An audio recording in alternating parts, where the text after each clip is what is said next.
फकीर लाड़ जो मशहूर चोर हो ऐं ख़बर पई त उतर जो हिकिड़ो पीर अचे तो जंहिं ते नज़र थी पवे त उहो नेक थो बणिजी वञे। सारंग फकीर चयो जेकॾहिं उन उतर वारे पीर जी नज़र मूं ते बि पई बणिजी वेंदुसि मां बि नेक। कमान खमान मूं में आहे कोन, हिकिड़ो ई नंढे इलाइक़ो फन सिखियो आहियां उहो बि चोरी। जे नेक थी पवां त पोइ माना चोरी छॾियां त पोइ माना बुख मरां। अबा इहो उतर वारो पीर अचे त मूंखे ॿुधाइजो ॿेली मां त हिन जी नज़र न चढ़ा। इत्तफ़ाक़न रोज़े धणी रज़ी अल्लाह ताला नो लाड़ जे सफ़र ते चढ़िया, पाण उसरिया तयार थिया, लाड़ पहुता। साम्हूं ई वरी सारंग फ़कीर बि पंहिंजनि जेको आहे सो सातन सां गॾु आयो पे। होॾे जेको आहे सो सातन सारंग फ़कीर खे चयो उतर वारो पीर जेका भॻे पियो साम्हूं पियो अचे।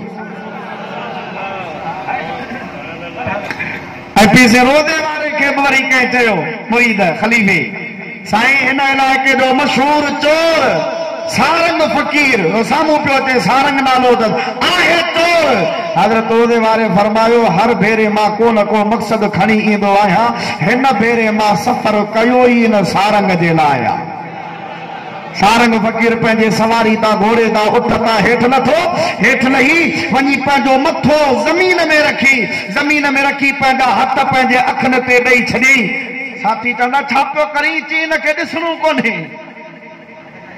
हज़रत रोज़े धणी अॻिते आया, पाण सारंग फ़कीर जे मथे खां वठी मथो मथे करे फरमाईंदा सारंग उतर खां लाड़ ताईं सफ़र तुंहिंजे करे आयो आहियां, मथे नज़र कर। सारंग फ़कीर जीअं मथे नज़र कई आहे हुनजे दिलि जी दुनिया तब्दील थी वई।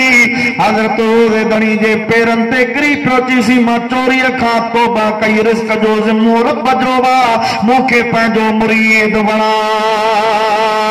हज़रत रोज़े धणी हुनखे मुरीद बणायो। हाणे तज़किये नफ़्स ॾिसजो, तज़किये नफ़्स। ओ सारंग फ़कीर जेको पेशावर चोर हो, चोरीअ खां हुन तौबा कई। जेको चोर थिए हुनखे तालीम तरबियत नंढे इलाइक़ो कान मिली, न स्कूल पढ़ियो न मदरसो पढ़ियो, न दुनियावी तालीम पढ़ियो न दीनी तालीम पढ़ियो, पढ़णु हुनखे ॾांहुं ई कोन ईंदो आहे। पर ख़ुदा जो कसम आहे रोज़े वारे हुनखे अहिड़ो त उजरो कयो, अहिड़ो त पाक कयो, अहिड़े मक़ाम ते पुॼायो जो चंद मौलवी किताबनि जूं भरियूं खणी हज़रत रोज़े धणी सां मुनाज़रो करण जे लाइ आया।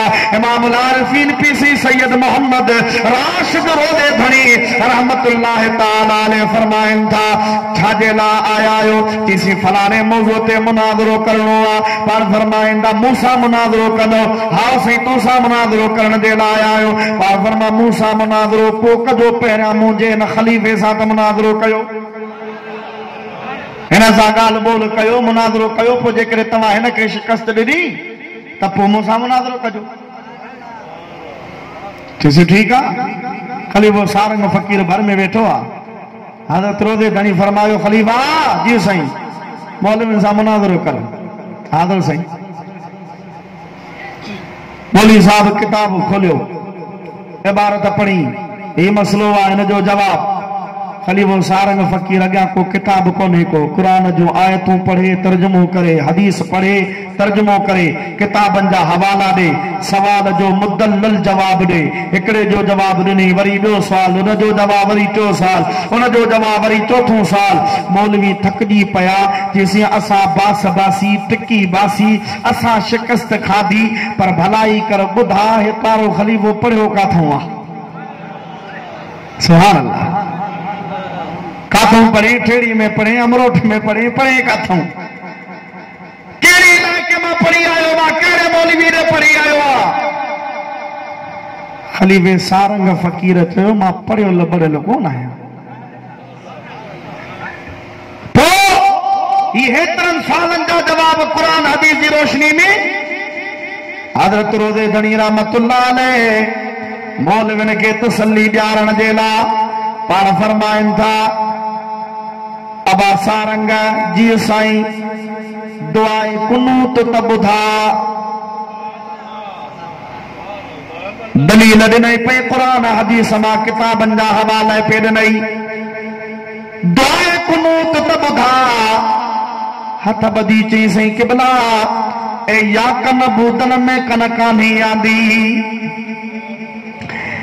या दुआ कुनूत मूंखे कान थी अचे मौलवी चवंदा अधारो त दलील पे ॾिनई क़ुरान हदीस मां पे पढ़ी चईसी किबला मुर्शिद साईं रोज़े वारा नज़र तुंहिंजी हुजे त हिननि मथे वारनि अखियुनि सां मुलनि खे रब जो दीदार कराए छॾिया तुंहिंजी नज़र हुजे हिननि मौलवियुनि खे ज़ाहिरी अखियुनि सां रब जो दीदार कराया पर सोना तुंहिंजी नज़र नाहे त पोइ मूं में को कमाल कोने को मुंह में को कमाल कोने को असल नजर तुझी हुई तुझी नजर मुझे मथा हुई लदुन्नी इल्म अल्लाह अता कयो पे सद किताब सद वरक दरनार को रोए दिलरा जान बेदिलदार को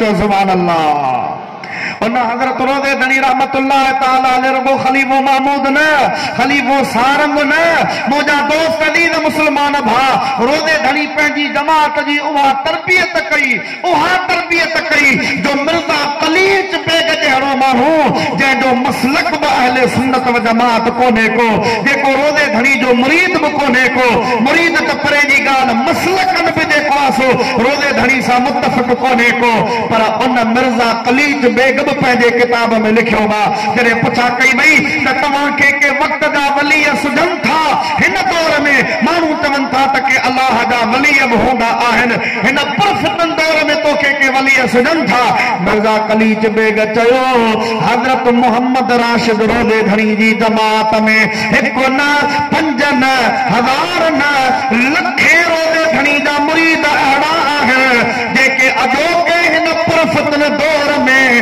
टाइम जिक्र भी कन था तहज्जुद जी नमाज भी पढ़न था तहज्जुद जी नमाज पढ़ी असर जे टाइम ते ला इलाहा इल्लल्लाह सा गल 4 तस्बीह जिक्र जो पढ़न था मिर्ज़ा कलीच बेग चवे थो लखे माण्हू जेके इन पुरफ़ितन दौर में तहज्जुद भी नमाज पढ़न असर जे टाइम ते उथी जिक्र करण मिर्ज़ा कलीच बेग चवे तो उहे लखे माण्हू मुंहिंजे नज़र में वली आहिनि ऐं उहे वली रोज़े वारे जा मुरीद आहिनि